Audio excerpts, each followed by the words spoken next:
Assalamualaikum warahmatullahi wabarakatuh.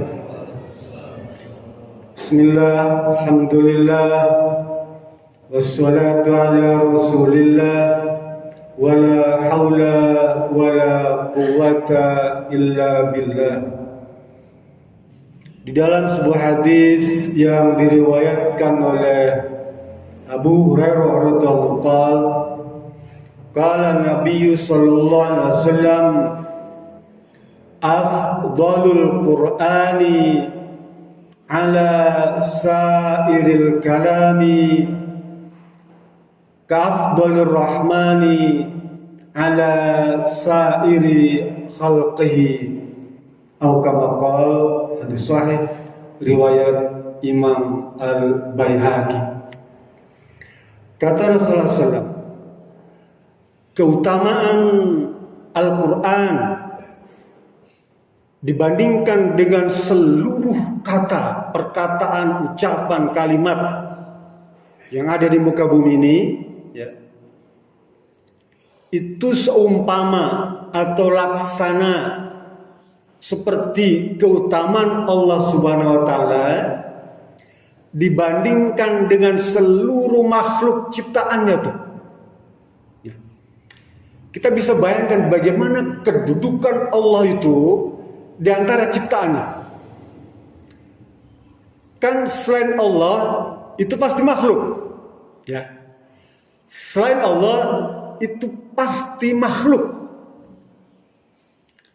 Oleh karena itu, betapa tingginya Allah Subhanahu wa Ta'ala yang Maha Pengasih dibandingkan seluruh makhluk ciptaannya. Lah, keutamaan Al-Quran juga seperti itu, ketinggiannya itu. Jika dibandingkan dengan seluruh jenis kata, kalimat, ucapan, perkataan, dia lebih tinggi kedudukannya. Oleh karena itu, Al-Quran itu menjadi perdebatan sejak zaman dahulu para sahabat. Sampai hari ini, ada menyatakan bahwa Quran itu adalah makhluk. Ada menyatakan bahwa Quran itu adalah kalam, qaul, qadim, ucapan terdahulu. Ini ada ranah teologi, ya. Kajian teologi tentang akidah memang perlu pembahasan yang lebih rinci, ya, tentang perbedaan antara makhluk, apakah Quran itu makhluk atau kalam, ya. Sampai dulu zaman Khalifah Al-Ma'mun, selama 20 tahun itu kekhalifahan Al-Ma'mun dan Khalifah Al-Mu'tasim, ya. Karena ulama Imam Ahmad bin Hanbal itu berbeda pandangan dengan Khalifah, dia dihukum cambuk, Pak. Bahkan dipenjara selama 5 tahun.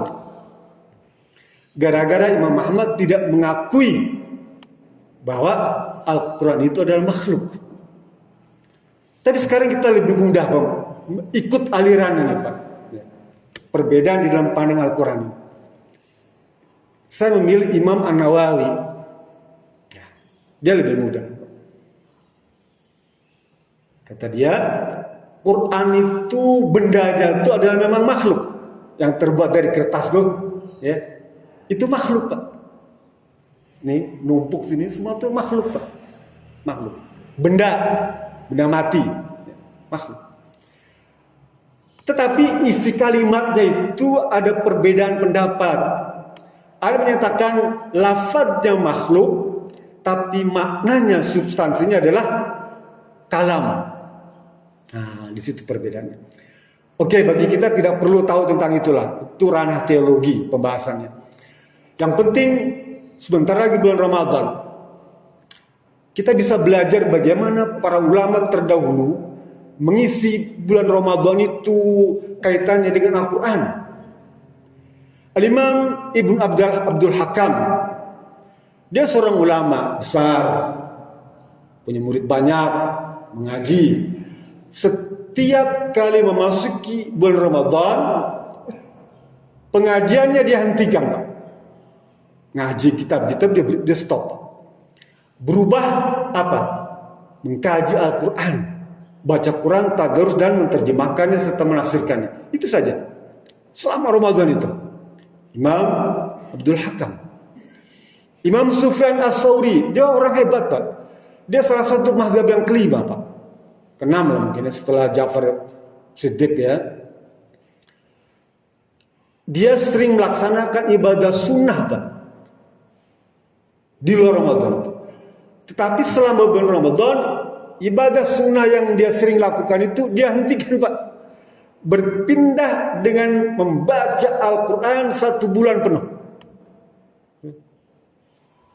Imam Zubair Al-Yamani, dia seorang pengusaha, Pak, pedagang terkenal, ya, orang kaya. Setiap kali masuk bulan Ramadan, dia undang seluruh santri di desanya itu, Pak. Di kampungnya dia diundang santri-santri itu.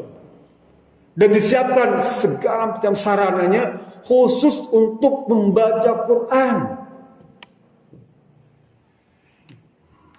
Imam Al-Aswad, setiap masuk bulan Ramadan, dia pasti menghatamkan Quran setiap 2 hari sekali. Ya. Setiap 2 hari sekali dia hatam Quran. Quran yang 6.666 ayat itu, ya, dia hatamkan 2 hari itu.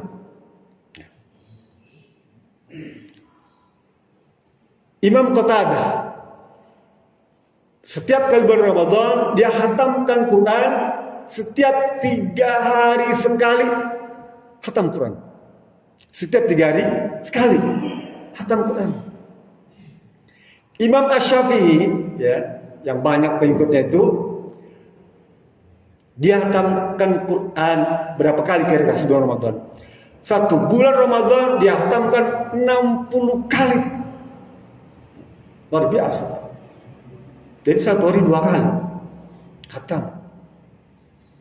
Saya secara pribadi waktu ibadah haji cuma sanggup selama 40 hari itu menghatamkan Quran 10 kali. Jadi 4 hari sekali itu saya hatam di Mekah dan Madinah. Alhamdulillah. Tapi memang belum sampai level imam-imam itu, masih jauh. Sekarang bagaimana dengan kita nih menyongsong Ramadan besok nih? Adakah persiapan untuk menghatamkan Quran? Ya. Adakah keinginan kita mengikuti teladan para sahabat itu? Gak usah muluk-muluk sampai katakanlah 2 hari sekali hatam Quran.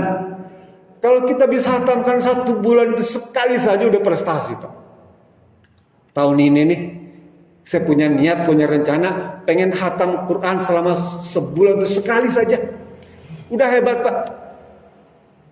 Kalau tahun lalu misalnya setengah hatam, tahun ini hatam. Kalau tahun lalu misalnya sekali hatam, tahun ini mudah-mudahan saya bisa 2 kali hatam lah. Kalau tahun lalu 2 kali hatam 1 bulan itu, tahun ini pengen 3 kali hatam lah.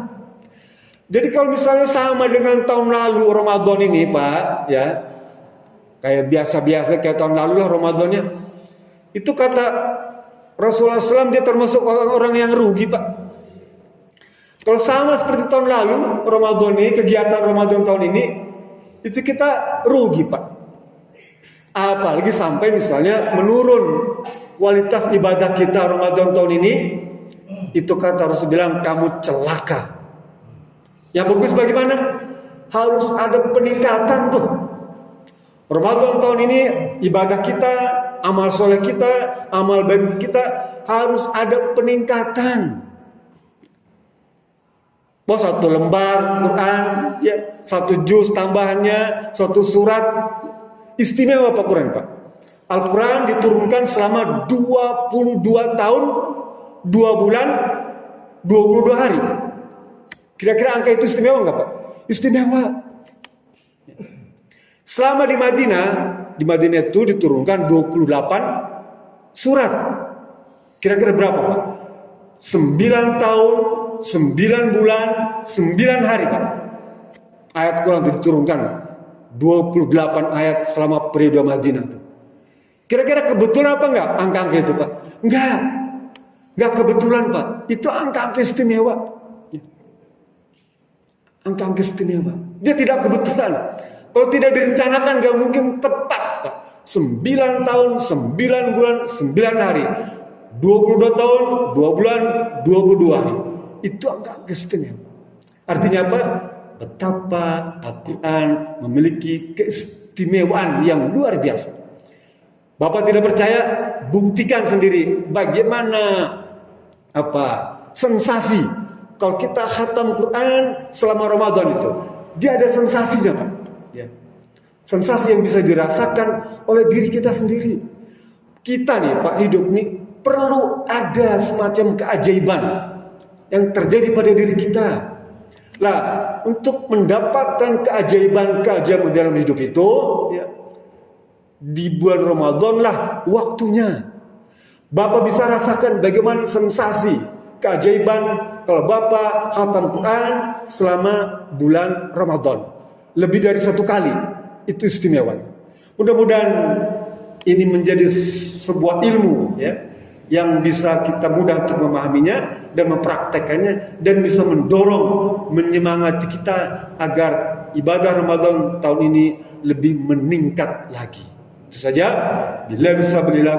Assalamualaikum warahmatullahi wabarakatuh.